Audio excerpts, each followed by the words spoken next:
여러분 안녕하십니까? 죽비를 맞고 정신이 번쩍 들 만한 심판이었다. 문재인 대통령이 취임 4주년 특별연설에서 4.7 재보궐선거를 이렇게 평가했습니다. 지난 4년 역시 부동산 정책이 가장 아쉽다는 심정을 내보였는데요. 전직 대통령과 이재용 부회장 사면 또 강성 지지층의 이른바 문자 폭탄에도 입장을 밝혔습니다. 먼저 엄지인 기자가 보도합니다. 집값을 잡겠다는 목표를 이루지 못했다. 취임 4년 가장 공을 들였던 부동산 문제를 가장 아쉬운 점으로 꼽은 문재인 대통령은 할 말이 없게 됐다면서 자세를 낮췄습니다. 정말 죽비를 맞고 정신이 번쩍 이렇게 들 만한 그런 심판을 받았다 생각하고요. 투기 수요 억제, 주택 공급 확대라는 정책 기조는 유지하면서 실수요자 부담을 완화하는 이른바 정책 보완에 초점을 두겠다고 강조했습니다. 실수요자가 집을 사는 데에도 그것이 오히려 어려움으로 작용하고 있다든지 더 큰 부담이 되고 있다든지 하는 부분들은 조정할 필요가 있을 것이라고 봅니다. 이명박, 박근혜 두 전직 대통령과 이재용 삼성전자 부회장에 대한 사면 문제에선 미묘한 입장 변화가 엿보였습니다. 국민 공감대를 강조한 건 마찬가지였지만 지금은 때가 아니다라고 했던 올 초 기자회견에서와 달리 충분히 의견을 듣고 판단하겠다고 밝힌 겁니다. 통합에 미치는 영향도 생각하고 또 한편으로 우리 사법의 정의, 형평성, 또 국민들 공감대 이런 거 생각하면서 판단해 나가겠습니다. 강성 지지자들의 문자 폭탄 논란에 대해선 예의와 배려를 당부했습니다. 또 차기 대통령에 대한 질문에선 시대 정신과 균형 감각을 중요한 덕목으로 꼽으면서도 유력 야권 주자인 윤석열 전 검찰총장에 대한 직접적인 평가는 유보했습니다. 지금 유력한 그 차기 대선 주자로 그렇게 이제 인정이 되고 있기 때문에 제가 아무 말도 하지 않는 것이 이렇게 바람직할 것 같습니다. 북한을 향해선 한미 정상회담에서 남북 북미 대화 복원의 길을 찾겠다며 남은 임기에 조급해하지 않겠다고 거듭 호응을 촉구했습니다. 문 대통령의 연설에 대해 여당은 당의 과제와 완벽히 일치한 담화였다고 호평했지만 야권은 일제히 실정에 대한 반성도 없고 시정할 기미도 없어 보인다고 비판했습니다. MBC 뉴스 엄지인입니다. 야당이 장관 후보자 3명에 반대하는 걸 두고 문재인 대통령은 야당이 반대한다고 해서 인사검증 실패로 생각하지 않는다는 입장을 밝혔습니다. 야당은 국회 결정과 상관없이 후보자를 임명하겠다는 얘기를 하면서 발끈했습니다. 김재경 기자가 보도합니다. 야당이 부적격을 주장한 장관 후보자 3명에 대한 문 대통령의 입장은 예상보다 단호했습니다. 야당에서 반대한다고 해서 저는 검증 실패라고 생각하지 않습니다. 후보자 3명에 대해 각각 국토부와 LH공사 개혁을 위한 외부인, 해운사업 재건 적임자, 그리고 역할 모델이 될 유능한 여성과학자라며 발탁 배경을 거듭 설명했습니다. 그러면서 국회에 무한주기식 인사청문 제도를 바꿔야 한다고 비판했습니다. 오로지 흥결만 놓고 따지는 그런 청문회가 되고 있습니다. 무한주기식 청문회가 됩니다. 이런 청문회 제도로서는 정말 좋은 인재들을 발탁할 수가 없습니다. 대통령이 예상보다 강하게 언급하자 민주당 의원총회 분위기는 술렁였습니다. 여당 상임위 간사들은 야당의 공세가 흠잡기라며 특별한 결격 사유는 없다고 보고한 것으로 알려졌습니다. 하지만 오선의 이상민 의원은 민심이 아니라고 말하는 게 지배적이라며 대통령의 발언이 아쉽다고 말하기도 했습니다. 국민의힘은 즉각 반발하고 나섰습니다. 국회를 무시하고 임명을 강행하겠다는 뜻이라며 김부겸 총리 후보자에 대한 청문 보고서 채택까지 거부하겠다고 밝혔습니다.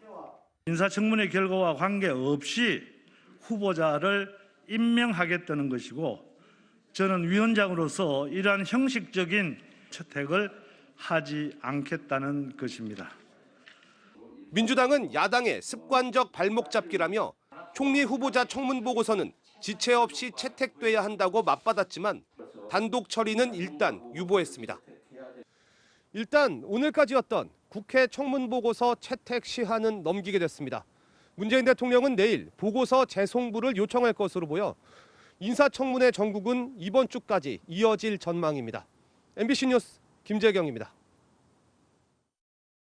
어버이날이던 그제 어린 자녀를 둔 아버지이자 누군가의 아들이었던 40대 노동자들이 잇따라 일터에서 숨졌습니다. 차마 표현하기도 끔찍한 죽음이었습니다. 오늘은 그중 현대제철 당진 사업장에서 발생한 죽음을 집중해서 보도합니다.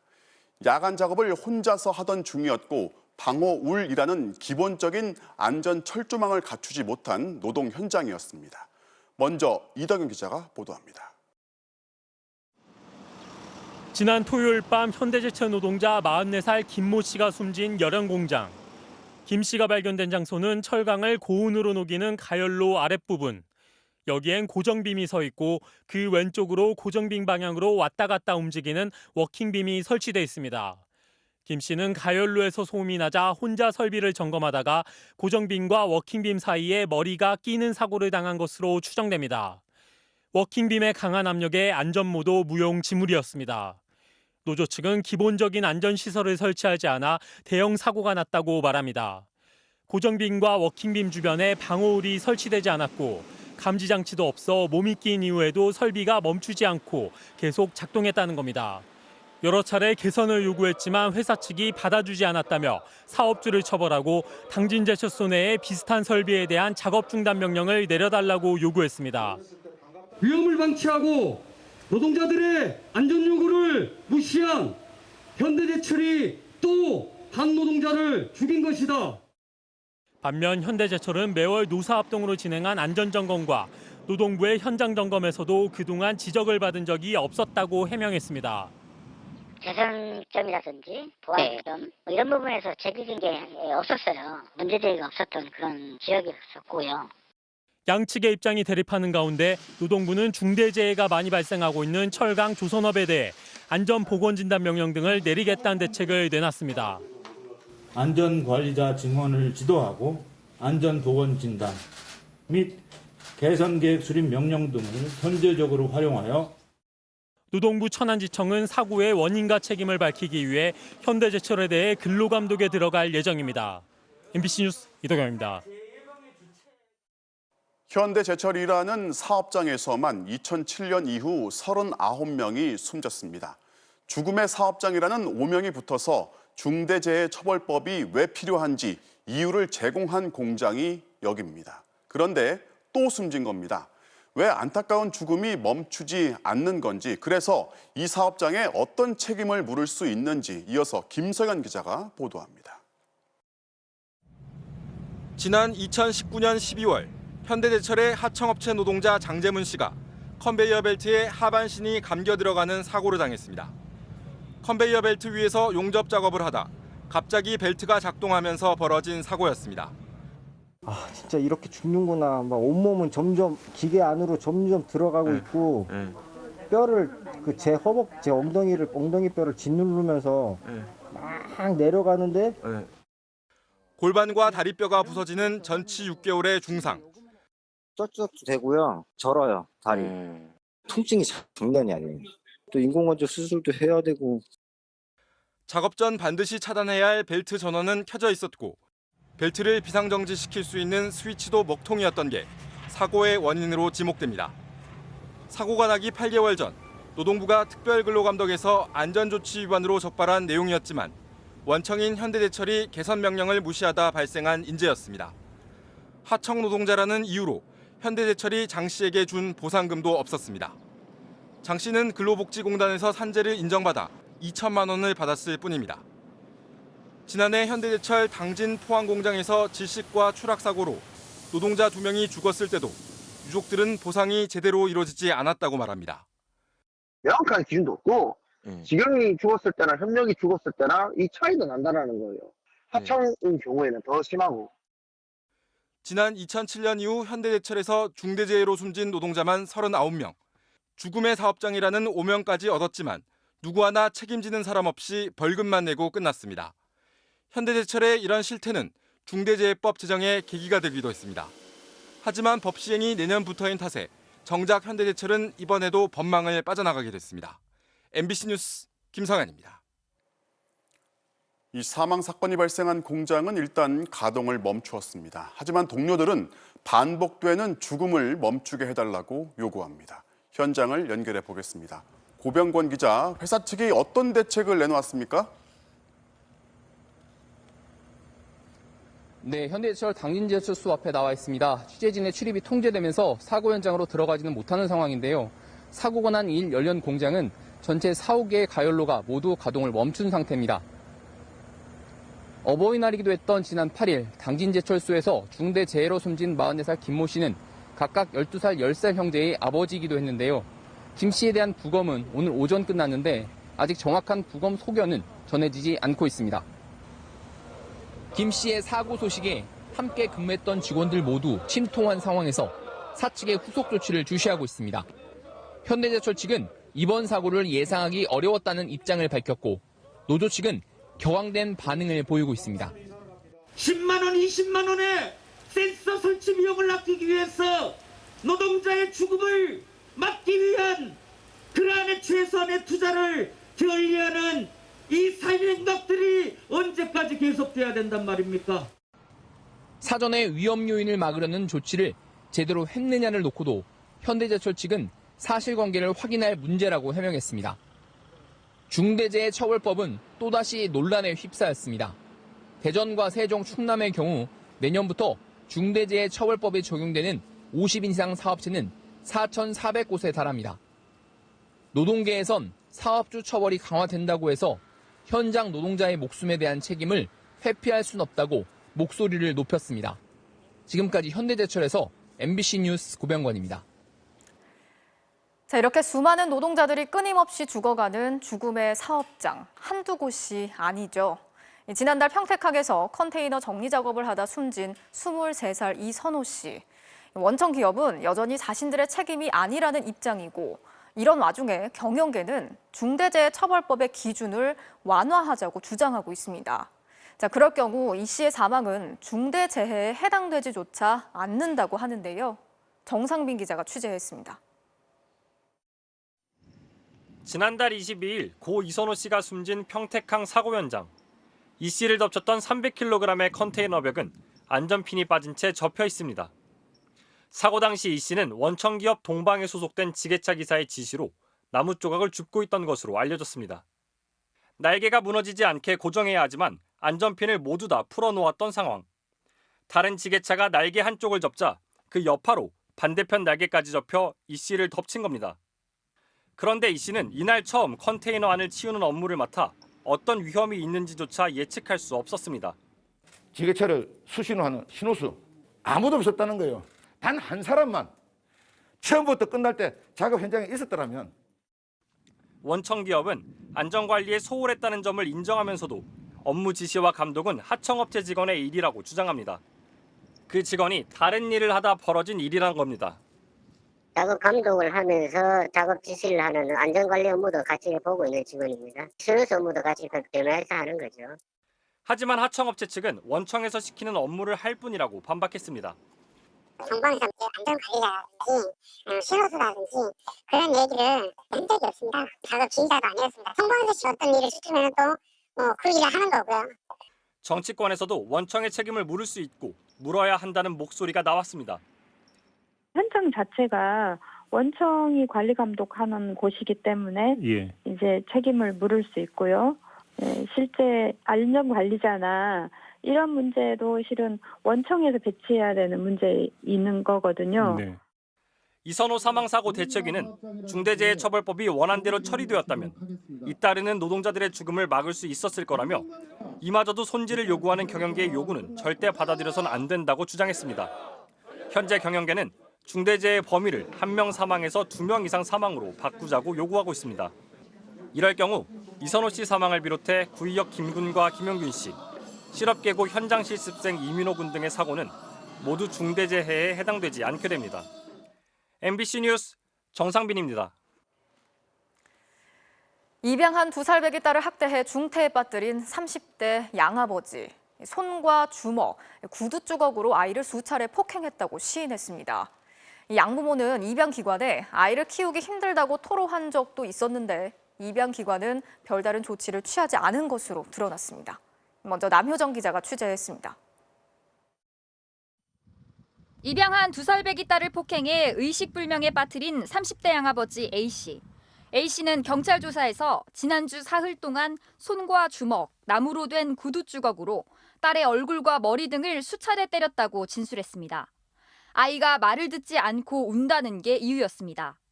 하지만 의료진은 최소 일주일이 넘은 멍자국이 있다고 밝혔습니다. 허벅지나 다른 데 멍은 이제 다 갈색으로 변하고 색깔이 갈색으로 변하려면 멍이 일주일 정도 이상은 지나야 되거든요. 멍이 좀 심하게 들었을 때는 보통 3주, 4주까지도 가요. 양어머니는 아이 폭행 장면을 보고도 말리지 않은 것으로 조사됐습니다. 경찰은 학대 피해를 보고도 딸을 병원에 데려가지 않은 방임 혐의로 양어머니를 입건했습니다. 이들 부부는 2년 전부터 봉사활동을 하며 알게 된 아이를 지난해 8월 입양한 것으로 확인됐습니다. 양부모는 입양 후 입양기관에 아이 키우기가 힘들다고 토로했던 것으로 전해졌습니다. 하지만 입양기관은 A씨 부부의 경우 입양 조건도 충분했고 일반적인 적응 과정이라고 여기며 별다른 조치는 취하지 않았습니다. 아무래도 낯선 가정에 가기 때문에 적응하는 데는 시간이 많이 걸리잖아요. 그 과정이라고 저희는 생각합니다. 더 이상 어떤 정보를 드릴 수 힘들 것 같습니다. 입양기관이 지난해 10월 가정 방문을 했을 때도 아동학대 정황은 눈치채지 못했습니다. 경찰은 A씨 부부가 친자녀 4명에 대해서도 학대를 했는지 여부를 확인하는 한편 입양 동기 등도 추가로 조사하고 있습니다. 뇌수술 후 중환자실에 입원 중인 아이는 여전히 의식이 없는 상태입니다. 양아버지 구속 여부는 내일 오후 수원지방법원에서 결정됩니다. MBC 뉴스 남효정입니다. 양부모의 상습 학대로 세상을 떠난 정인이 사건과 달리 이번 사건은 학대 의심 신고가 전혀 없었습니다. 아이가 병원에 실려오기까지 이웃들도 심지어 입양기관에서도 이 사실을 파악하지 못한 채 조용한 학대가 계속돼 왔던 겁니다. 아이들을 제대로 보호하려면 전화나 이메일 조사가 아닌 방문 조사를 강화해야 한다는 목소리가 높아지고 있습니다. 조희영 기자가 짚어봤습니다. 양부모의 끔찍한 학대로 세상을 떠난 정인이. 세 차례의 학대 의심 신고가 있었지만 정인이의 죽음을 막지 못했습니다. 정인이 사건 이후 정부는 학대 의심 신고가 들어오면 전담 공무원이 현장 조사를 통해 즉각 분리하도록 하겠다는 대책을 내놨습니다. 신고가 일단 들어오면 경찰과 공무원, 아동기관이 유기적으로 협력해 신속한 대응에 나서 선제적인 조치를 하겠다는 겁니다. 하지만 화성 2살 여아의 경우 학대 의심 신고가 없었습니다. 없는 걸로 알고 있어요. 지자체가 따로 관리하지는 않고 그 이후에도 입양기관에서 관리하는 걸로 알고 있어요. 정인이의 경우 멍자국이나 차에 방치된 모습을 본 어린이집 교사나 동네 주민이 신고를 했지만 화성 여아는 집안에서 아무도 모른 채 학대를 당해야만 했습니다. 신고의 사각지대에 놓여진 겁니다. 입양 후에 유일하게 아이를 살펴볼 수 있었던 곳은 입양기관이었지만 학대 정황을 포착하지 못했습니다. 입양 실무 매뉴얼에 따라서 사후 관리 다 진행했습니다. 저희가 그런 상황이 있었으면 신고했겠죠. 입양기관은 입양 가정에 대해 1년 동안 4차례 보고서를 작성하도록 돼 있는데 4번 중 2번만 가정 방문이 필수이고 나머지 2번은 전화나 이메일 등을 사용해도 됩니다. 이번에 학대를 당한 아이의 입양기관도 지난해 10월 방문 조사를 하고 올해 1월과 4월엔 전화와 이메일로 아동 상태를 확인했습니다. 양부모가 학대를 한 다음 전화와 이메일 조사에서 거짓말을 하면 확인하기 힘듭니다. 전화나 메일로 아이의 상태를 파악한다는 것이 얼마만큼 효과적일까 상식적이지 않은 것 같아서 그런 매뉴얼은 좀 개선할 필요가 있겠다라는. 전문가들은 방문 조사를 강화하고 조사 기간도 늘릴 필요가 있다고 강조합니다. MBC 뉴스 조희영입니다. 자, 오늘 코로나19 신규 확진자 수는 463명으로 41일 만에 가장 적은 숫자를 기록했습니다. 하지만 정부는 감소세라고 보기는 어렵고 특히 60세 이상에겐 여전히 치명적이어서 백신 접종이 필수적이라고 강조하고 있습니다.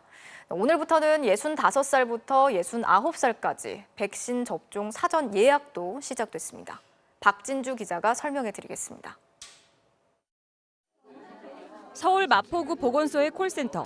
오늘부터 65세에서 69세에 대한 아스트라제네카 백신 접종 예약이 시작되면서 문의 전화가 빗발쳤습니다. 주민번호도 좀 말씀해 주시겠어요? 30분 이내로 문자로 가실 거고요. 오후 3시로 잡아드릴까요? 콜센터 연결이 어렵자 주민센터로 직접 찾아온 어르신도 적지 않았습니다. 보건소로 전화를 하라고 이 쪽지를 전화번호를 주는데 몇 분 해도 통화 중이라고 하고 안 받아요. 예약이 끝나면 65세에서 69세는 70에서 74세와 함께 오는 27일부터 실제 접종이 진행됩니다.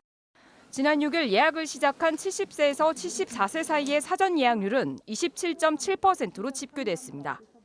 예약이 진행 중이긴 하지만 75세 이상 접종 동의율 80%에는 한참 못 미칩니다.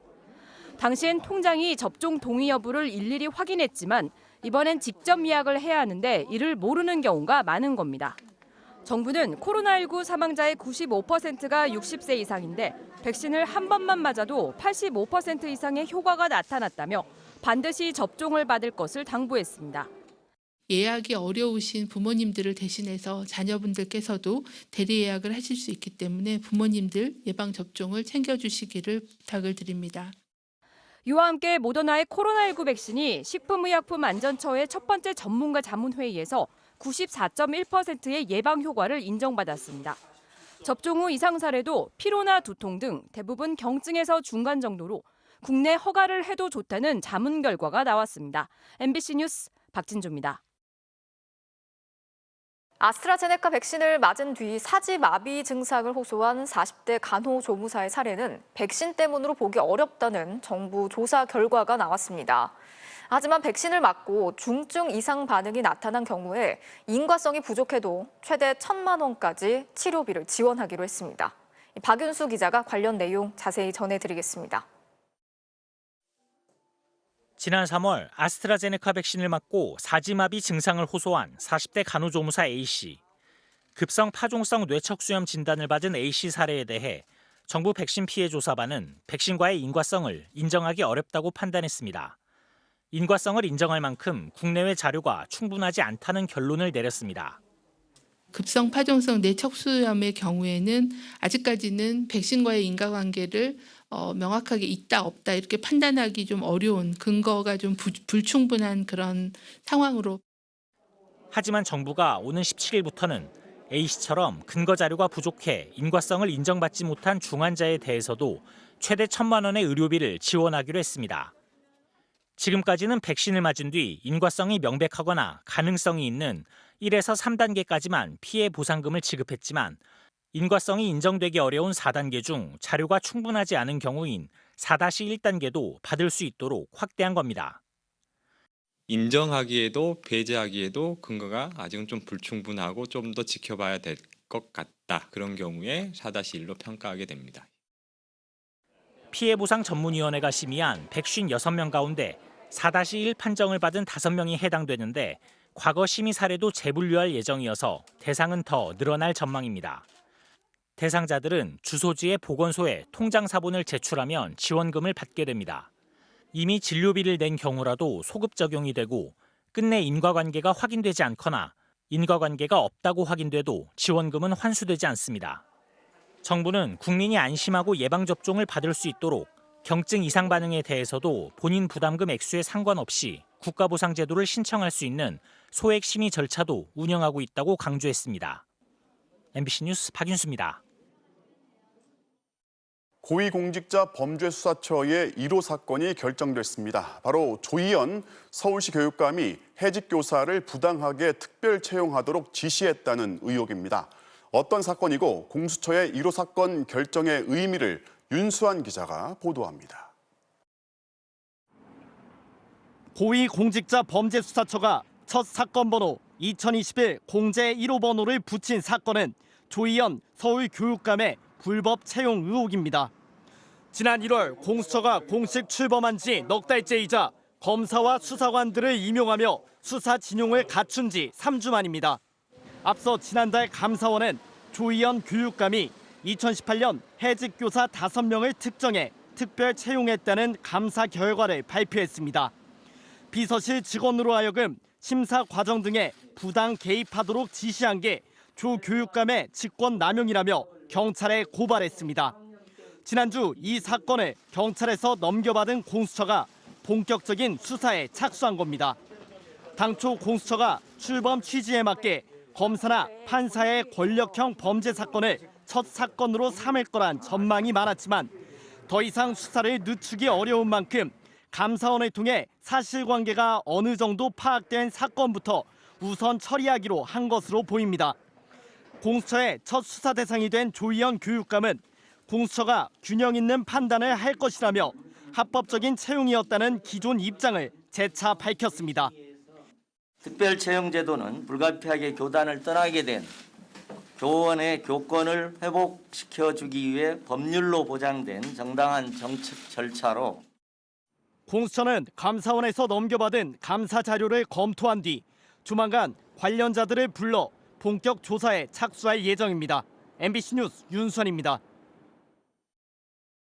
현재 민법에서는 이 반려동물이 물건에 해당합니다. 이 때문에 강제 집행이나 담보의 대상이 될 수도 있습니다. 가족 같은 존재를 물건 취급하는 낡은 법이 문제인데요. 정부가 반려동물을 물건에서 분리해 생명체로 존중하기 위한 법 개정에 착수했습니다. 이재욱 기자입니다. 지난 3월 강원도 강릉의 한 애견 카페. 흰색 대형견이 갑자기 작은 강아지를 입에 물고 흔들더니 바닥에 팽개칩니다. 난데없이 봉변을 당한 11개월 강아지 쿤자. 두개골이 부러지는 등 심각하게 다쳤습니다. 이미 2천만 원 가까운 치료비가 들었고 앞으로 1,000만 원 정도가 더 들어갈 예정인데 제대로 된 손해배상은 거의 받지 못했습니다. 법률사무소는 물론 동물단체들에도 억울함을 호소해봤지만 속 시원한 답을 듣기가 어려웠습니다. 한결같았던 답변이 위자료나 그런 거 손해배상 청구가 가능한 부분이지만 굉장히 미약하고 피해자가 겪은 그 고통에 비해서는 터무니없는 금액을 받을 수밖에 없는 게 현재 법 체제다. 진짜 충성. 진짜 엎드려. 진짜 빵. 주인에게는 가족과 같은 쿤자지만 법적으로는 생명권이 인정되지 않는 물건 취급을 받기 때문입니다. 정부가 이런 반려동물의 법적 지위를 개선하기로 했습니다. 압류 같은 강제 집행이나 담보 설정 대상에서 제외하는 쪽으로 민간 전문가들과 의견을 모았습니다. 1인 가구가 늘어나고 반려동물을 가족으로 여기게 된 사회 분위기를 반영한 겁니다. 또 앞으로 제정될 법들, 만들어질 법들, 또 기존에 있는 법들을 좀 더 동물을 보호하는 쪽으로 운영하는데 좀 그 원동력이나 근거가 될 것이다. 민법 개정이 민법의 기본법이기 때문에. 강제 집행이 면제되는 반려동물의 범위도 개와 고양이 등 기존 동물보호법상 종류보다 넓어질 전망입니다.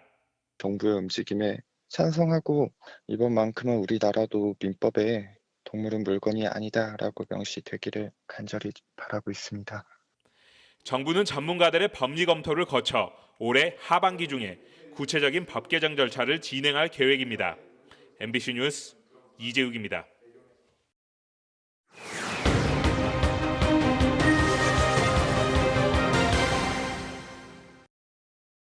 제보는 MBC입니다. 신혼부부를 위한 맞춤형 공공주택, 싼 보증금과 월세, 그리고 새 아파트, 당첨된 신혼부부들은 분명 설레는 마음으로 입주했을 겁니다. 자, 그런데 거실과 주방 천장에서 이렇게 한 달 넘게 물이 줄줄 샌다면 어떨까요? 지어서 입주시키면 끝인 건지 김건휘 기자가 취재했습니다. 서울 동작구의 신혼부부 맞춤형 공공주택. 이곳에 사는 신혼부부가 지난해 여름 찍은 영상입니다. 주방 천장에서 굵은 물방울이 뚝뚝 떨어져 식탁이 흥건해졌습니다. 이런 상태가 2주 내내 계속됐습니다. 그러자 시공사는 천장에 물이 고인 것 같다며 구멍을 냈습니다. 그랬더니 수도꼭지를 튼 것 마냥 물줄기가 쏟아져 내립니다. 바닥에 행주를 깔고 물통을 받쳐도 감당이 안 될 정도. 이렇게 또 2주 넘게 물이 떨어졌습니다. 빨래통을 갖다 놨는데 도저히 감당이 안 돼서 뭐라도 좀 해놔라 해서 대를 갖다 왔는데 너무 광범위하게 떨어지는 거예요. 견디다 못한 부부는 천장을 테이프와 비닐로 틀어막았지만 소용없었습니다. 물 떨어지는 소리에다 언제 양동이가 넘칠지 몰라 잠도 제대로 잘 수 없었습니다. 물은 아랫집에까지 흘러내렸습니다. 아랫집도 벽 전체가 흠뻑 젖었고 천장 곳곳에서 물이 샜습니다. 50일 넘게 물이 떨어진 뒤에야 시공사는 건물 외벽에 방수 작업을 해주며 이젠 괜찮아질 거라고 장담했습니다. 하지만 지난주 8개월 만에 다시 천장에서 물이 떨어지기 시작했습니다. 천장은 이렇게 흠뻑 젖어버렸는데요. 계속해서 물이 떨어지자 이 집에 사는 신혼부부는 이렇게 바구니와 행주를 받쳐놨습니다. 부부가 이 집에 입주한 건 지난 2019년 5월. 신혼부부들에게 안정된 주거와 인간다운 삶을 보장하는 맞춤형 공공주택이란 동작구의 홍보를 보고 신청했습니다. 이들이 내는 보증금 5천만 원에 월세 10만 원으론 서울 어디에서도 이런 집을 구할 수 없었기 때문입니다. 당첨 문자를 받았을 때 너무 기쁘고 우리가 신혼을 새 집에서 시작할 수 있구나. 하지만 입주 뒤 물이 떨어진다고 동작구청에 문의하자 SH로 책임을 떠밀었습니다. 대상자 중에 희망하시는 분을 신청을 하면 우리는 입주자 선정까지만 하는 거예요. 거기까지 관할하고. 이 주택을 관할하는 SH 지역센터에 가봤습니다. 상황 파악도 제대로 못하고 있었습니다. 브리핑 간단하게 받기에는 외벽 방수 이제 누수가 돼가지고. 이게 외벽의 문제인가요, 이게? 거실 한복판에서 이러고 있는데요. 이제 이 영상 다시 한번 좀 보여주시나요? 영상을 본 전문가는 설계부터 잘못됐다고 진단했습니다. 비가 유입되지 않도록 하는 장치, 간단한 장치만 하면 비가 안 들어오거든요. 서민 아파트 같은 경우는 마감에 대한 것이 소홀히 하는 경우가 많습니다. SH 측은 취재가 시작되자 해당 집을 방문해 정밀 조사하겠다고 입주자에게 연락했습니다. 좀 소득이 적고 이런 임대주택에 들어오는 사람들은 이런 상황에서 살아도 되는 건가? 신혼부부들을 위해서 이런 정책을 만든다, 주거 정책을 만든다 하는데 사실 하나도 신뢰가 가지 않아요. MBC 뉴스 김건희입니다. 한강공원에서 실종됐다 숨진 채 발견된 대학생 손정민 씨 사건. 경찰이 손 씨와 함께 술을 마신 친구를 처음 불러서 조사했습니다. 또 분석할 가치가 있는 제보를 추가로 확보했다면서 새벽 시간 동선의 빈칸을 채우는 데 수사력을 모으고 있습니다. 손하늘 기자가 보도합니다. 경찰은 고 손정민 씨가 실종되기 직전까지 한강공원에서 함께 술을 마신 A 씨를 어제 참고인 자격으로 불러 조사했습니다. 이 사건이 수사로 전환된 지 8일 만입니다. A 씨는 손 씨가 발견되기 전에도 경찰에 나와 최면 조사를 받았지만 사망 경위 수사와 관련해 출석한 건 이번이 처음입니다. 조사는 변호사 입회 아래 10시간 가까이 진행됐습니다. 경찰은 A 씨가 실종 당일 신었던 신발을 귀가 후 버린 경위를 비롯해 행적을 재구성하는 데 주력했습니다. A 씨의 아버지도 다른 변호사를 데리고 경찰에 나와 따로 조사를 받았습니다. 경찰은 또 A 씨 어머니의 휴대전화를 제출받아 분석을 마쳤습니다. 실종 당일 새벽 3시 30분쯤 A 씨가 어머니에게 전화해 정민이가 깨워도 일어나지 않는다고 말한 이후의 통화 내역을 분석한 걸로 전해졌습니다. 경찰은 지금까지 목격자 7명으로부터 일치하는 진술을 받았고 추가로 받은 제보를 정밀 분석하고 있다고 밝혔습니다. 경찰 관계자는 이 제보가 실종 당일 동선을 재구성하는 데 가치가 있는 내용이라고 말했습니다. 실종 전 촬영된 동영상 속 골든 건 등의 대화 내용과 관련해선 경찰은 힙합 용어도 함께 거론된 점으로 볼 때 우호적인 분위기에서 공통의 관심사를 말한 걸로 보인다고 설명했습니다. 친구가 분실했던 휴대전화를 찾는 작업은 빗속에서도 계속됐습니다. 휴대전화를 찾는 작업이 이어지고 있지만 이렇게 강 바닥이 질퍽하고 강물도 탁해서 수색에 어려움을 겪고 있습니다. 바닥은 지금 수심은 3.4m 나오고요. 시야는 지금 한 15cm? 게이지도 지금 이 컴퓨터도 확인이 안 돼서 눈앞에다 놔도 이제 안 보이는 상황입니다. 오늘 스마트폰 2개가 수거됐지만 A 씨의 전화기는 아닌 걸로 확인됐습니다.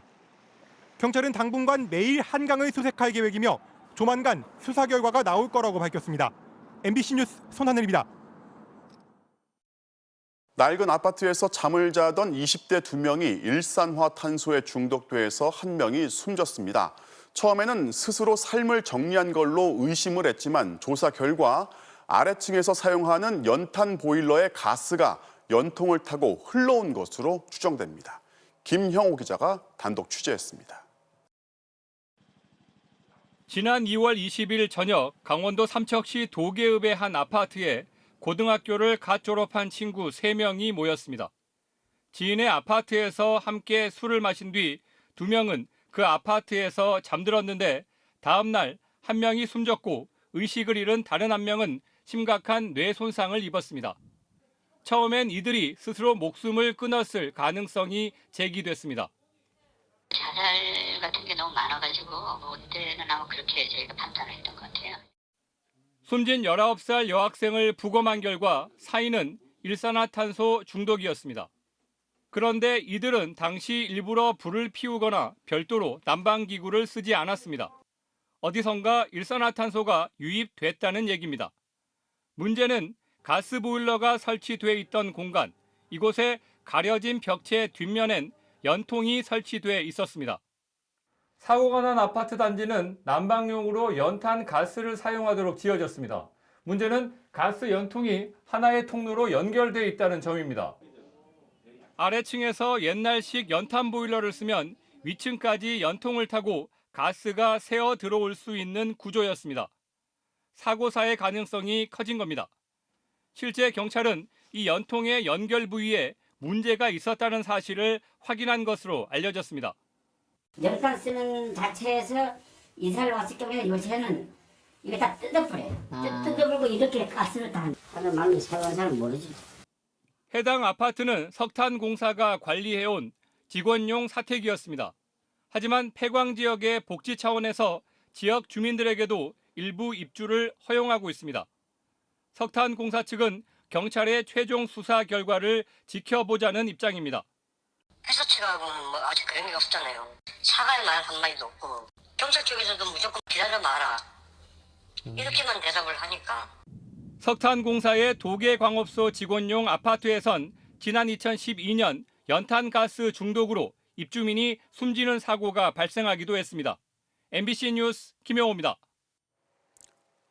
한 폐기물 처리 업체에서 큰 불이 났습니다. 청각장애가 있는 직원 1명이 2층에서 뛰어내린 뒤 실종됐는데요.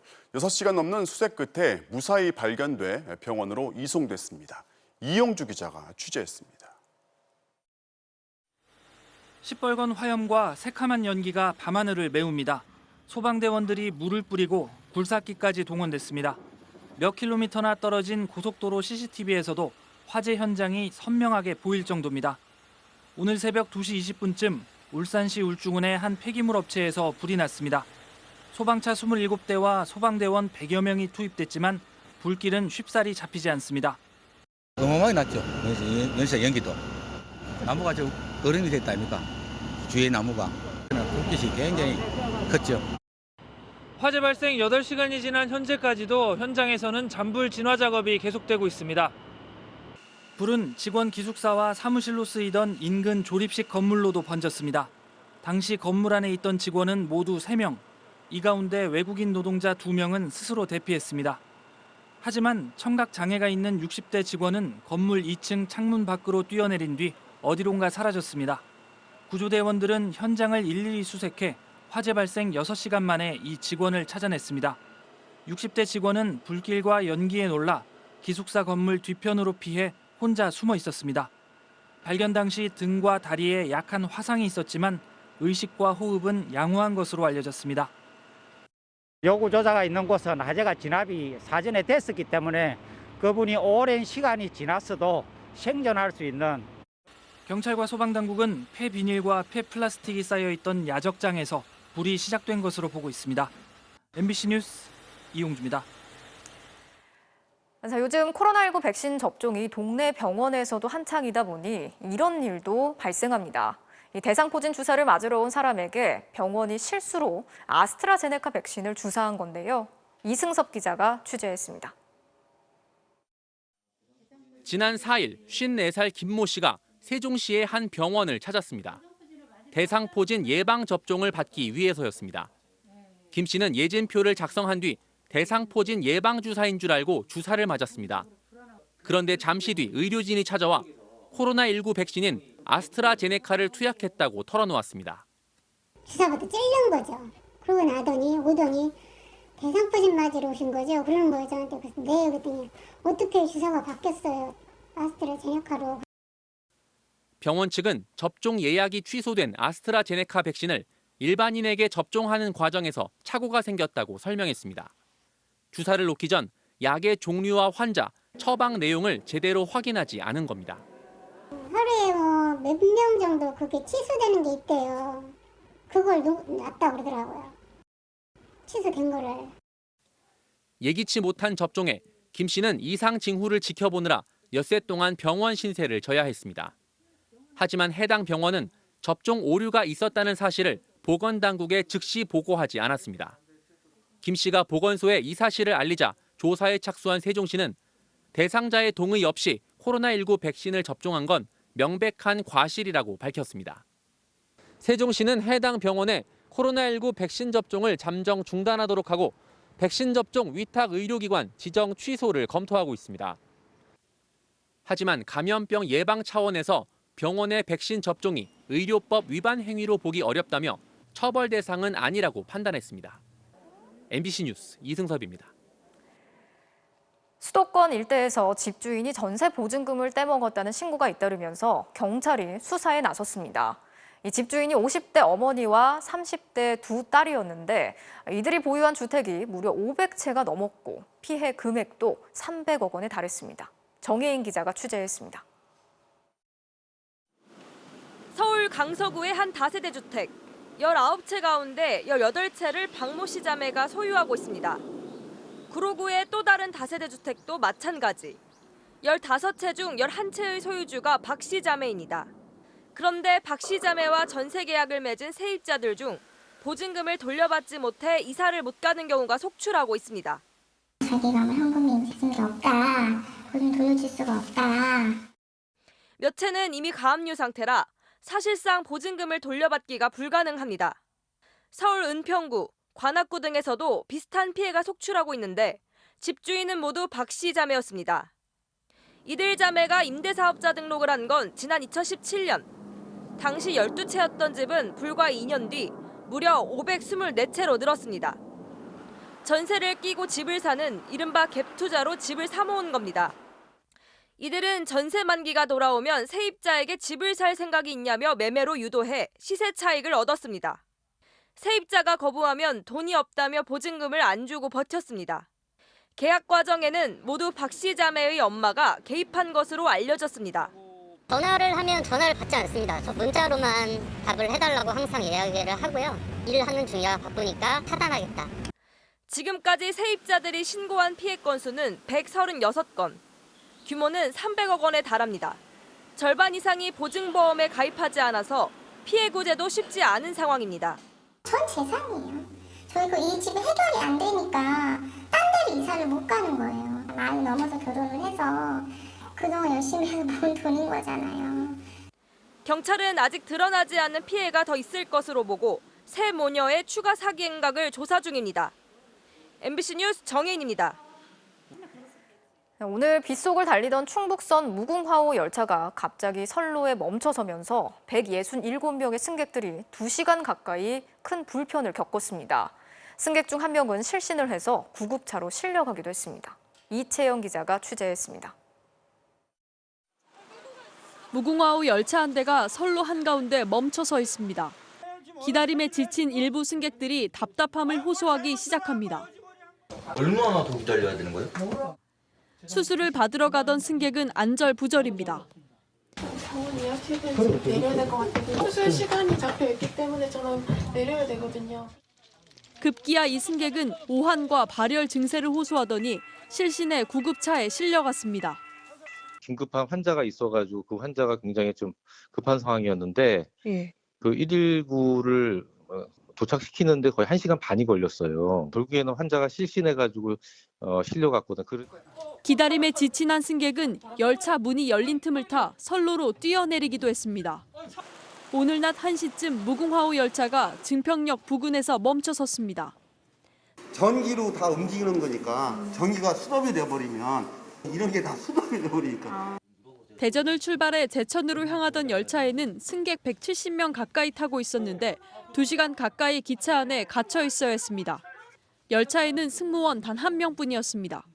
시간적인 부분 때문에 문제 생겨서 빨리 좀 해달라는 부분들이 많으셨어요. 그래서 조금 많이 혼란스러웠던 상황이었고, 한국철도공사는 급히 견인 열차를 투입해 증평역까지 열차를 옮겼고 승객들에게는 환승 버스를 제공했습니다. 공사는 열차의 전기 공급 장치가 고장나 멈춰선 것으로 보인다며 대전 코레일 차량 기지로 옮겨 정확한 원인을 조사하고 있다고 밝혔습니다. MBC 뉴스 이채연입니다. 서울의 한 아파트에서 최근 경비원 16명이 집단 해고되는 일이 벌어졌습니다. 재계약을 이틀 남겨두고 웃음 표시가 가득한 문자 메시지로 일방적인 해고 통보를 받았는데요. 이를 알게 된 아파트 주민들이 경비원들을 복직시키라면서 서명 운동에 나섰습니다. 김수근 기자가 취재했습니다. 서울 노원구의 한 아파트 단지. 최근 경비업체가 바뀌면서 경비원 44명 중 16명이 해고됐습니다. 업체 측은 재계약 날짜 이틀 전 애석하게도 같이 근무할 수 없음을 통보드린다며 문자 메시지를 보냈습니다. 그런데 해고 통보를 하면서 웃는 모양의 이모티콘을 5개나 넣었습니다. 아주 황당했고 진짜 하늘이 무너지는 느낌을 느꼈습니다. 분노한 건 해고된 경비원뿐만이 아니었습니다. 아파트 주민들은 아무런 설명 없이 문자로 해고를 통보한 건 부당한 갑질이라며 서명운동을 시작했습니다. 입주민들께서 직접 이런 부당한 경비 노동자들의 해고를 직접 막아주시는 서명운동에 함께해 주셨으면 좋겠습니다.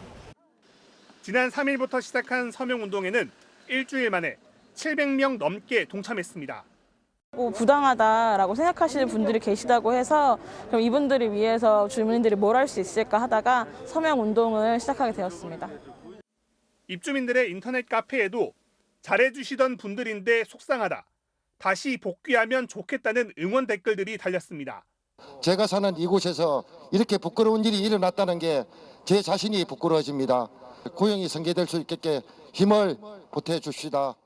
일방적인 해고 통보에 낙담했던 경비원들은 생각지 못했던 입주민들의 성원에 힘을 얻고 있습니다. 우리한테만 먹을 것도 사다 주시고 너무너무 감사하죠. 다시 와서 일할 수 있으면 좋겠다고 주민들은 다 그렇게 얘기하십니다.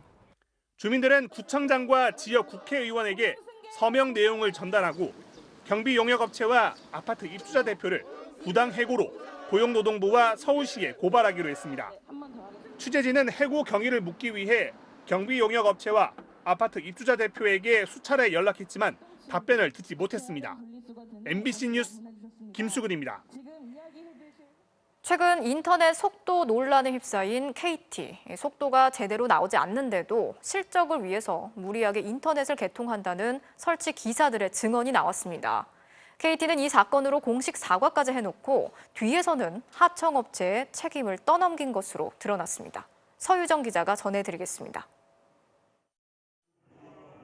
301.28메가, KT의 1기가 인터넷 상품, 다운로드 속도를 측정하니 가입 속도의 30%밖에 안 됩니다. 돈도 돈이지만 서비스 가입을 시켰으면 그거에 대한 책임을 져야 되는 거 아니냐는 거죠. 설치 기사들은 속도를 충분히 반복 측정할 시간이 부족하다고 말합니다. 실적 압박이 심하다는 겁니다. 영업 압박 때문에 잠을 못 잘 거예요. 저희 현장 기사들은 돈이 걸린 문제니까 안 하면 돈이 줄어들고 월급이 영업해서 연봉 1,200만 원 더 받아라 그런 캠페인이 있었어요. 실제로 설치 기사들의 단체 메신저방에는 당일 개통 중 신규 건은 절대 연기하면 안 된다. 불가피한 상황을 제외하고는 모두 개통돼야 한다는 지점장의 메시지가 올라왔습니다. 팀장은 수시로 영업건을 올려달라고 요구합니다. 무리하게 실적을 요구한 정황입니다. 설치 기사들은 KT 직원이 아니라 KT 서비스라는 자회사 직원입니다. 2000년대 초 KT가 인건비 절감을 위해 만들었습니다. 이들의 기본급은 200만 원 안팎, 나머지는 실적에 따라 성과급을 받습니다. 고객들한테 서비스는 제대로 할 수 없는 그런 상태가 되는 거죠. 무조건 빨리빨리 하고 다음번 하나 더 처리하는 게 나의 실적에는 도움이 되는 거거든요. 실제로 KT는 2년 전부터 자체 기준까지 바꿔 원래 가입 속도의 80%가 나와야 개통을 해주던 걸 60%로 낮췄습니다. 1기가 상품이 600메가만 나와도 개통되는 겁니다. KT는 속도 논란이 불거지자 지난달 21일 오전 구현모 대표가 직접 사과했습니다. 그래놓고 바로 그날 오후 자회사가 개통 업무를 제대로 하지 않았다며 2달치 도급비를 삭감하겠다고 통보했습니다. 겉으로는 사과해놓고 뒤에서는 도급업체에 책임을 떠넘긴 겁니다. KT는 자회사들이 제대로 속도 측정을 하지 않아 책임을 물었다고 주장했습니다.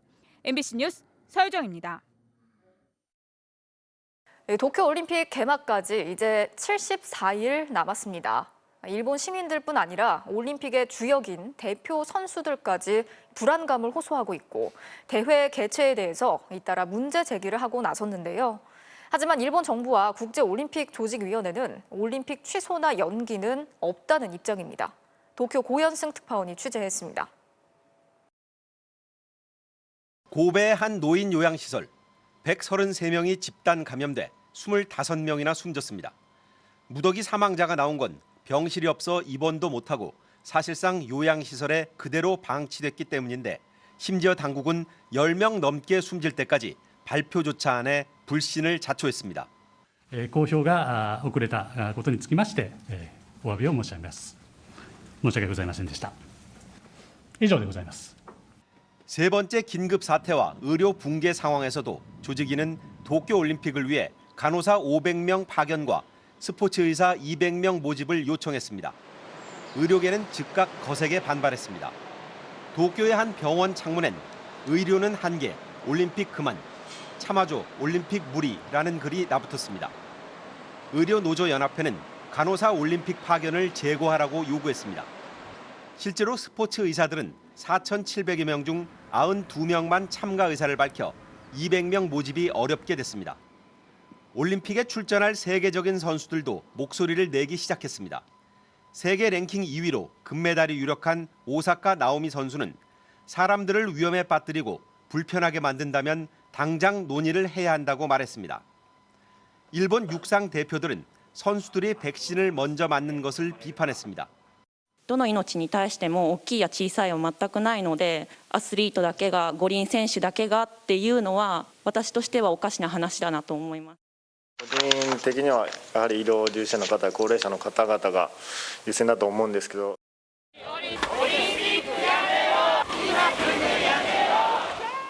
일본 국민들 역시 올림픽 중지가 59%, 개최한다 해도 무관객이 23%로 부정적 여론이 많았습니다.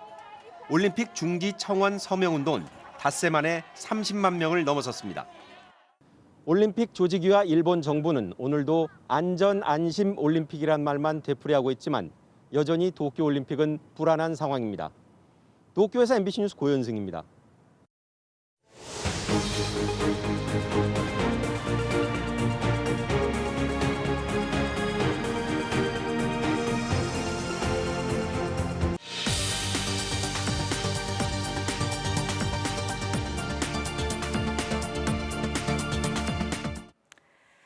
검찰 수사심의위원회가 이성윤 서울중앙지검장을 재판에 넘겨야 한다고 결론을 내렸습니다. 김학의 전 차관의 출국금지 의혹 수사에 외압을 행사한 혐의인데 검찰 수사가 충분히 이뤄졌다고 본 겁니다. 유력 검찰총장 후보로 꼽혔던 이 지검장은 거취에 대한 압박도 거세지게 됐습니다. 임현주 기자가 취재했습니다.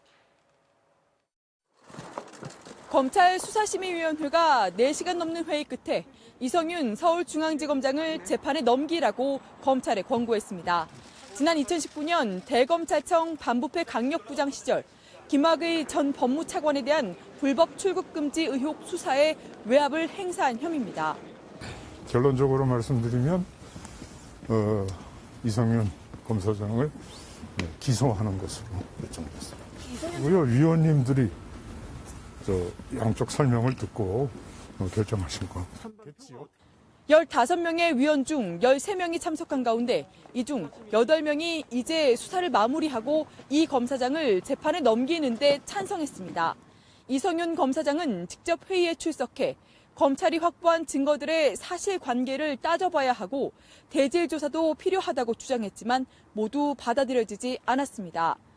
수사를 벌여온 수원지검은 증거 능력뿐 아니라 법리적 판단도 문제 없다는 것이 확인됐다며 수심위 결론에 환영의 뜻을 밝혔습니다. 이에 따라 검찰은 조만간 이 지검장을 재판에 넘길 예정입니다. 전국 최대 검찰청인 서울중앙지검 수장이 피고인으로 법정에 서는 건 사상 처음입니다. 검찰총장 후보로까지 꼽혔던 이 지검장은 자신을 겨냥한 부당한 표적 수사라고 반발하며 승부수를 던졌지만 뜻을 이루지 못했습니다. 검찰총장 후보 탈락에 이어 수사심의위마저 수사팀에 힘을 실어주면서 검찰 내 입지는 더욱 흔들리게 됐습니다. 박범계 법무부 장관이 신임 검찰총장 임명 후 대규모 검찰 인사를 예고한 만큼 이성윤 지검장에 대한 사퇴 압박과 향후 거취에 관심이 쏠리고 있습니다. MBC 뉴스 임현주입니다. 1980년 당시 외무부가 5.18 북한군 개입설을 해외 공관까지 동원해서 전 세계로 퍼뜨렸던 사실이 확인됐습니다. 당시 외교 문서들이 공개가 됐는데 심지어 일부 대사들은 해외 언론에 관련 기사가 나온 것을 자신들의 공적으로 보고하기까지 했습니다. 조효정 기자가 전해드리겠습니다. 5.18 광주 민주화운동 당시 북한군이 침투해 공작을 벌였다. 여러 차례 국가기관의 조사를 통해 이미 거짓으로 밝혀졌지만 극우 세력은 여전히 이 같은 주장을 반복하고 있습니다. 5.18은 민주화 운동이 아니라 폭동이다. 이거 누가 일으켰느냐? 김대중 돌개하고 북한 간첩들하고 함께해서 일으켰대. 도대체 이 거짓 정보는 어디서 비롯됐을까? 1980년 6월 당시 주 아르헨티나 대사관이 외무부에 보낸 보고서입니다. 한 유력 언론이 광주 사태가 북괴의 책동에 의한 것이라고 보도했는데 이는 자신들이 현지 언론을 접촉해 이뤄낸 성과라고 보고했습니다. 허위 사실을 유포한 것도 모자라 공적으로 내세운 겁니다. 주 멕시코 대사와 칠레 대사도 북한군 개입설을 홍보했다고 보고했습니다. 국내 사태와 관련해 주재국들의 반응을 보고하라는 외무부의 지시에 따른 것이었습니다. 특히 대서관 보고는 외무부뿐 아니라 당시 전두환 사령관이 이끌던 보안사령부에도 올라갔습니다. 미국과 일본의 외교문서들에 따르면 1980년에 북한군 개입설을 최초로 발언한 사람도 전두환 보안사령관이었습니다. 신군부가 유혈 진압을 정당화하고자 북한군 개입설을 외교 공관까지 동원해 조직적으로 전 세계에 퍼뜨린 겁니다. 냉전이 여전히 국제적으로 대단히 강고했던 그런 상황이기 때문에 국제사회로부터 권력 찬탈의 정당성을 확보해 나가는 데는 대단히 의미 있는 광주 유혈 진압의 책임을 여전히 부인하고 있는 전두환 씨는 자신이 항소해놓고도 법정에 나오지 않아 결국 첫 재판은 연기됐습니다. MBC 뉴스 조효정입니다. 홍준표 무소속 의원이 오늘 국민의힘 복당을 신청했고 주호영 전 원내대표는 당대표 선거 출마를 공식화했습니다. 이 두 영남 출신 정치인의 행보에 당내 영남당 논란도 다시 점화되는 양상인데 이를 의식한 듯 초선 의원들은 오늘 광주 5.18 묘역을 찾았습니다. 신수아 기자가 취재했습니다. 지난해 총선에서 미래통합당 공천을 받지 못해 탈당했다가 대구에서 무소속으로 당선된 홍준표 의원이 1년여 만에 국민의힘 복당을 신청했습니다. 무엇보다도 당원과 국민들의 복당 신청 요구가 빗발치고 있어 이젠 돌아가야 할 때가 되었다고 생각합니다. 대선 출마 여부는 복당 뒤 문제라면서도 이재명 경기지사, 윤석열 전 검찰총장 등을 싸잡아 비난하면서 사실상 경쟁자임을 자처했습니다. 하지만 홍 의원의 복당 소식에 당내 반발도 커지고 있습니다. 초선인 김웅 의원은 말 한마디가 당의 이미지를 폭락시켰던 경험이 너무도 생생하다. 소금도 오래되면 곰팡 나는 법이라며 홍 의원의 과거 막말 논란과 구태 정치 이미지를 비판했습니다. 김재섭 비대위원은 홍 의원님이 중심을 지키는 유일한 길은 복당하지 않는 것이라고 일갈했습니다. 이런 가운데 대구가 지역구인 주호영 전 원내대표가 당대표 선거 출마를 공식화하면서 이른바 영남당 논란도 재점화되는 양상입니다. 당 지도부가 모두 영남 출신이면 전국적 지지를 얻기 어렵다는 지적과 이런 지적이 분열 행위란 반발이 충돌하고 있습니다. 출신 지역을 가지고 사람을 판단하는 것은 이미 옛날의 방법이라고 알고 있습니다. 우리 당에서 이런 이야기가 나오는 것은 자해행위고 분열주의다. 마침 국민의힘 초선 의원 9명은 오늘 광주행을 택했습니다. 5월 광주는 역사적으로 부인할 수 없는 사실이자 한국 민주주의 상징이라고 평가했습니다. 전직 의원님들이 광주의 아픔이라든지 또 유가족에게 상처를 건드리고 참 어떤 폄훼하고 진실하게 계속해서 저희가 사과하고 용서를 구하는 것이 이들은 전두환 전 대통령에 대해서도 지금이라도 항소심 재판에 출석해 광주 시민들에게 사죄하라고 촉구했는데 배후에 북한이 있다는 식의 과거 당의 모습과 선긋기에 나선 것으로 보입니다. MBC 뉴스 신수아입니다.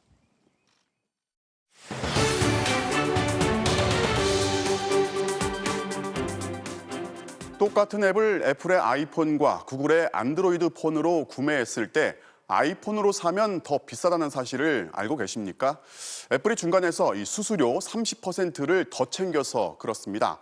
그런데 이제 구글까지 10월부터는 애플과 똑같이 하겠다고 합니다.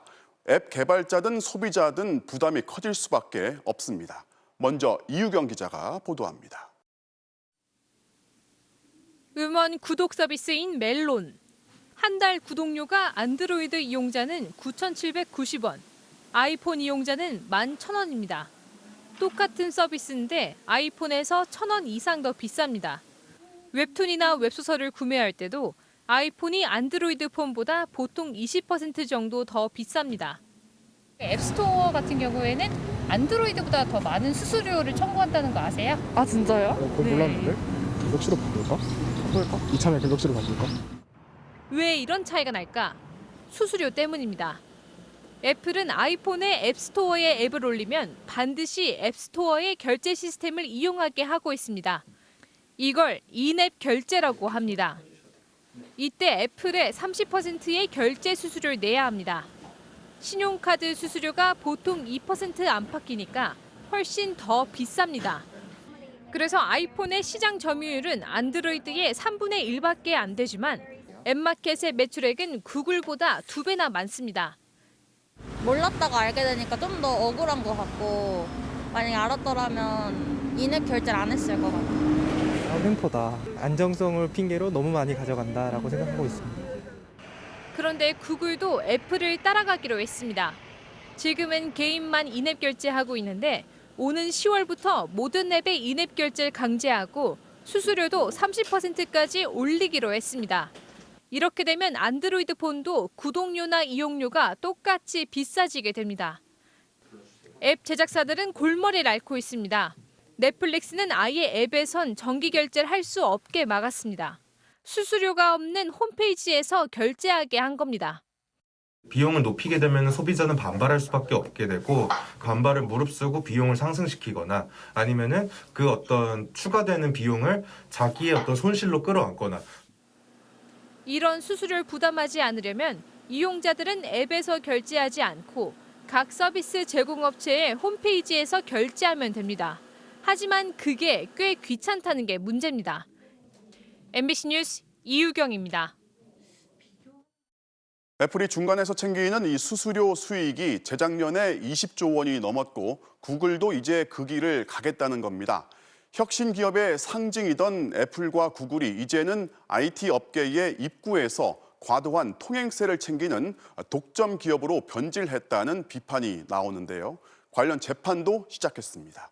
이어서 이나모 기자입니다.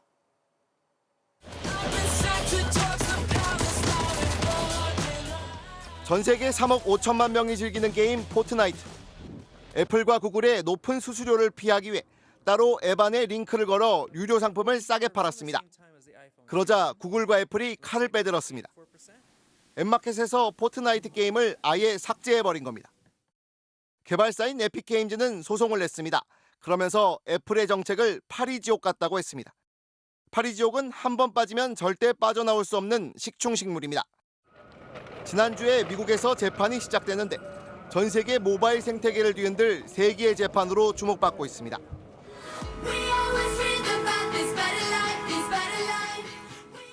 음악 서비스 점유율 세계 1위는 스포티파이, 2위는 후발주자인 애플뮤직이 맹추격하고 있습니다. 스포티파이 이용 요금은 월 1,900원. 이 중에 3,000원 정도는 애플에 내는 수수료입니다. 반면 애플뮤직은 월 8,900원입니다. 애플뮤직은 당연히 애플에 수수료를 내지 않습니다. 이러니 가격 경쟁에서 상대가 안 됩니다. Paying Apple's 30% tax, which would have forced us to raise consumer prices and made our service more expensive than Apple Music. 유럽연합은 애플이 시장 지배력을 남용해 시장을 왜곡, 독점금지법을 위반했다고 밝혔습니다. 이 결정이 확정될 때까지는 몇 년이 더 걸리는데 확정되면 애플이 내야 할 벌금이 30조 원에 달할 수도 있습니다. 애플과 구글은 안전과 보안 비용이라고 주장하고 있습니다. Because we care so deeply about privacy and security and quality, we do look at every app before it goes on. 논란이 거세지자 애플과 구글은 똑같이 일부 수수료를 깎아주겠다고 밝혔습니다. 하지만 이게 바로 독점의 증거라는 비판에 부딪혔습니다. 이심점심으로 가격 정책을 똑같이 맞춘 거니까 그냥 일반적인 관점 좀 담아주려고 하더라도 우리는 아니죠. 구글 입장에서 100만 불 이하에 대해서도 언제든지 애플하고 협력해서 가격을 다시 올릴 수도 있습니다. 20년 전 구글은 마이크로소프트에 대한 반독점 규제 덕분에 혁신 기업으로 성장할 수 있었습니다. 그렇게 성장한 혁신 기업들이 스스로 거대한 독점 기업이 돼버렸습니다. MBC 뉴스 이남호입니다.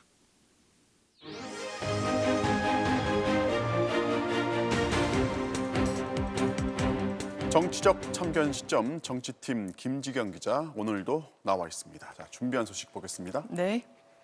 위아래도 없이 막가 선배님한테 배워인데 홍준표 의원이 탈당한 지 1년 2개월 만에 이제 복당을 신청을 했는데 네. 하자마자 곧바로 당이 시끌시끌해요. 네, 무소속 홍준표 의원 지난 대선 때 자유한국당 후보로 나서서 2위를 기록했었고 그리고 나선 한국당 대표까지 지냈습니다. 네. 그런데도 지난해 4.15 총선을 앞두고 공천 결과에 불복하면서 당을 나갔었죠. 오늘에서야 공식적으로 복당을 신청했습니다. 먼저 탈당해서 복당 신청까지 과정을 영상으로 보시죠. 네.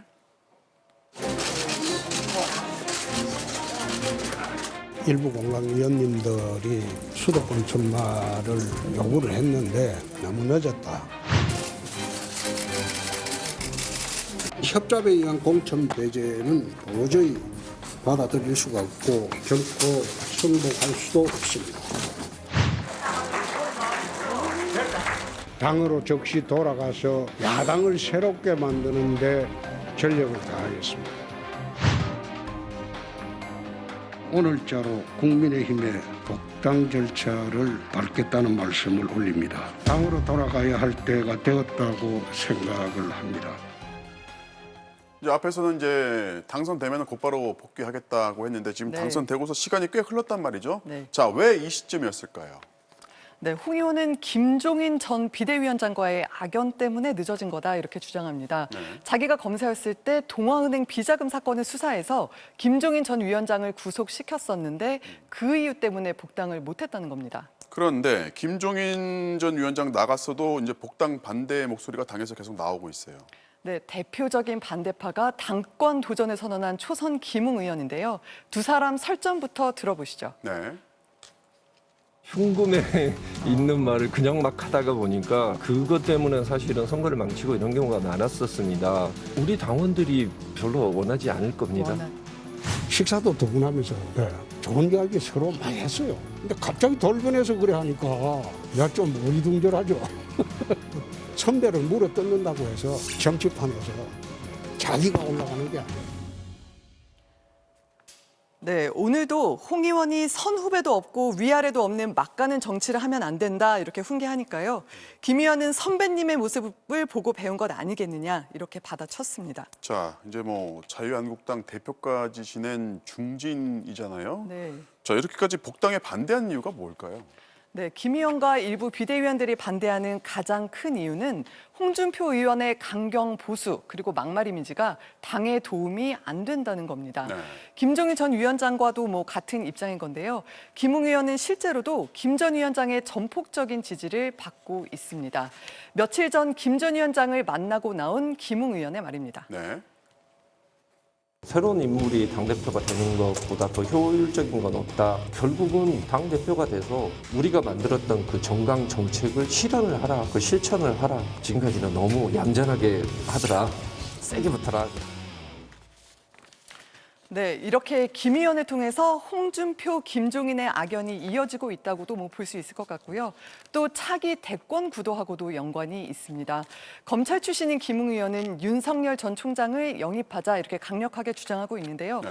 홍준표 의원이 복당하면 악영향을 줄 거란 입장입니다. 자, 국민의힘의 전반적인 분위기는 어떻습니까? 네, 일부에서는 이렇게 반대 목소리가 나오는데 중진들 사이에서는 통합이 중요하다. 그러니까 받아들여야 한다는 목소리가 많습니다. 전현직 원내대표의 말 들어보시죠. 네. 저는 21대 국회 당선되면서부터 홍준표 의원을 포함한 공천 과정에서 탈당할 수밖에 없었던 분들의 복당을 주장해온 사람입니다. 다음 대선을 승리로 이끌기 위해서는 대화합, 대통합이 필요하다는 그런 원칙을 가지고 있다는 말씀만 드리겠습니다. 네, 결국 다음 달에 국민의힘 새로운 당대표가 뽑히고 나면 이 복당 문제에 대해서 본격적으로 논의가 시작될 걸로 보입니다. 저에게 복당이 되든 안 되든 파장이 적지 않을 것 같습니다. 오늘은 여기까지 듣겠습니다. 지금까지 정치팀의 김지경 기자였습니다.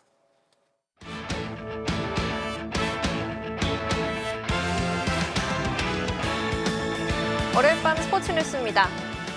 프로야구 선두 삼성에 또 한 명의 깜짝 스타가 탄생했습니다. 만년 무명 백업 포수였다가 데뷔 8년 만에 첫 홈런을 터뜨리며 해결사로 등장한 김민수 선수를 김태훈 기자가 소개합니다.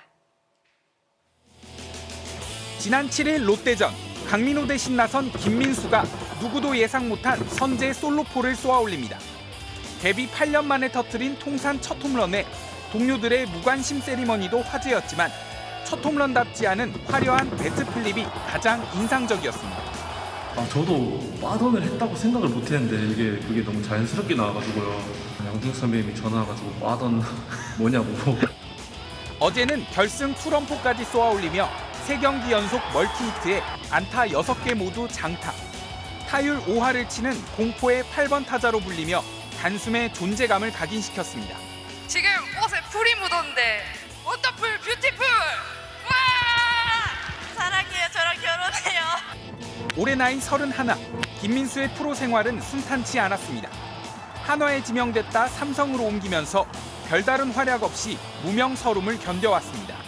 오죽하면 3년 전 자선 행사에서 특이한 분장으로 주목받았던 게 전부였습니다. 예능적으로 이미지를 잡아봤는데 굉장히 좋아하시더라고요. 그래서 저도 뿌듯합니다. 부동의 주전 포수 강민호가 버티는 만큼 포지션을 바꾸라는 팬들의 목소리도 있지만 웃지 못할 사연으로 시작했던 포수를 쉽게 포기할 순 없습니다. 어릴 때 뚱뚱해서 이제 가자마자 포수를 시키더라고요. 그냥 앉아 있으라고. 그러다 보니까 지금까지 그냥 계속 앉아 있습니다. 그래도 저는 포수로서 제일 매력을 느끼고 있어서요. 선두를 달리는 삼성에 또 한 명의 복덩이로 떠오른 김민수. 팀도 자신도 함께 도약하고 싶습니다. 어머니도 올해 잘 되는 거 보고 또 우셨다고 하시더라고요. 앞으로도 이렇게 어머니 자주 울릴 수 있도록 좀 잘했으면 좋겠습니다. MBC 뉴스 김태훈입니다. 올림픽 배드민턴 여자 단식에서 25년 만에 메달을 노리는 선수가 있습니다. 1년 만에 몰라보게 달라진 20살 천재 안세영 선수를 손장훈 기자가 만났습니다. 3년 전 중학교 3학년 때 배드민턴 최연소 국가대표로 발탁된 뒤 지난해 세계 랭킹을 90단계나 끌어올리며 단숨에 대표팀 에이스로 거듭난 안세영. 도쿄올림픽을 2달에 남겨놓고 요즘 특별한 훈련에 한창입니다. 남자 선수를 파트너 삼아 강한 스매싱을 받아내는 겁니다. 여자 선수보다 빠른 셔틀콕 스피드를 감당하지 못해 넘어지고 또 넘어졌고 이거 못 받아! 나이스! 안세영은 포기하지 않고 몸을 던졌습니다. 네, 힘들고 못 받고 막 그러는데 받고 나면은 이제 여자 선수들 볼이 좀 받기 쉬워질 수도 있고. 세계적인 강호들을 꺾고 발랄한 춤을 선보였던 당찬 10세에서 어느새 실업팀에 취직한 20살 성인이 됐습니다. 지금까지 딱 한 번 먹어보고 한 번도 못 먹어봤거든요. 그냥 맛이 없었어요. 정말 이게 왜 먹지 생각했어요. 달라지게 변화를 줘야 되지 않을까 생각해서 또 길고 있는 것 같아요. 올림픽을 준비하는 마음가짐도 달라졌습니다. 작년까지는 출전 자체가 목표였다면 이제는 96년 애틀란타 올림픽에서 금메달을 땄던 방수연 이후 25년 만에 여자 단식 올림픽 메달을 바라보고 있습니다. 이제 메달을 좀 생각은 하고 있습니다. 꿈은 크게 작고면은 금메달도 한번 해보고 싶고 그렇습니다. 현재 세계 랭킹은 국내 여자 단식 선수 가운데 가장 높은 8위로 약점으로 지적된 파워를 보완하는 데 주력하고 있는 안세영.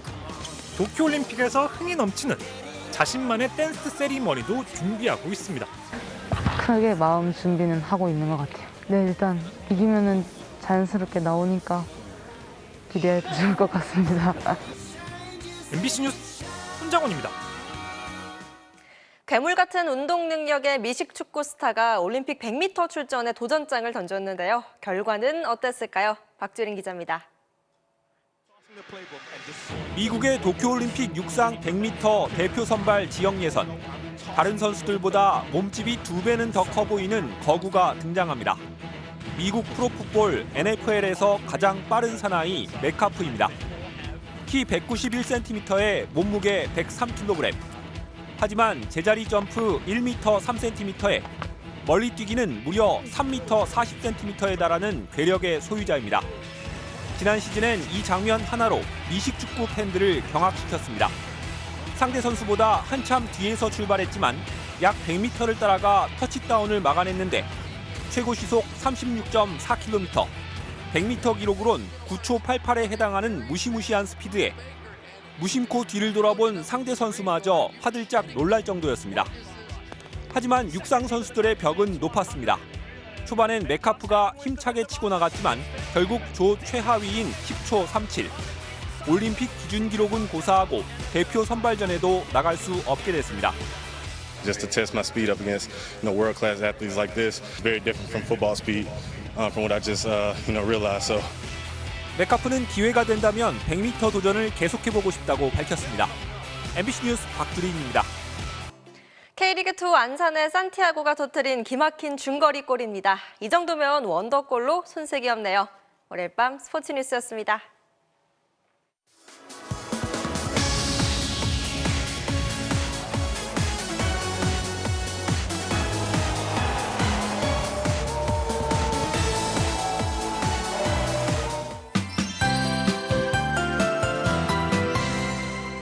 이제 비구름은 점차 물러갈 텐데 기온은 이번 주에도 변덕을 부릴 모양입니다. 오늘은 비가 오면서 서울의 낮 기온이 14.5도를 보이는 등 온종일 서늘함이 감돌았는데요. 내일부터는 기온이 껑충 오릅니다. 서울의 낮 최고 기온이 26도로 다소 덥기까지 하겠고요. 특히 목요일에는 28도의 고온 현상이 나타나겠습니다. 기온 변화가 무척 큰 만큼 건강관리 잘 해주셔야겠습니다. 또 올봄 황사가 유난히 잦았던 터라 이 비가 그치고 황사가 또 들어오진 않을까 신경이 쓰였는데요. 다행히도 내몽골 고원에서 황사가 발원을 하더라도 우리나라로 유입될 가능성은 낮습니다. 한동안 청정한 대기 상태를 유지하겠습니다. 현재 위성 모습입니다. 충청 남부와 전북을 중심으로는 아직 비구름이 자리하고 있는데요. 이들 지역은 내일 아침까지 최고 40mm의 비가 더 내리겠습니다. 내일 아침 수도권 지방부터 점차 맑아지겠고요. 제주도는 오후에 다시 비가 시작되겠습니다. 아침 최저 기온은 오늘과 비슷합니다. 서울 11도, 대구 12도가 되겠고요. 낮 최고 기온은 서울 26도, 춘천 27도까지 오르겠고 대구는 21도가 예상됩니다. 수요일까지도 전남 남해안을 중심으로는 비구름이 자주 지나겠고 토요일까지 25도 이상의 초여름 더위가 이어지겠습니다. 날씨였습니다. 5월 12일 뉴스데스크 마치겠습니다. 오늘도 함께해 주신 여러분 고맙습니다.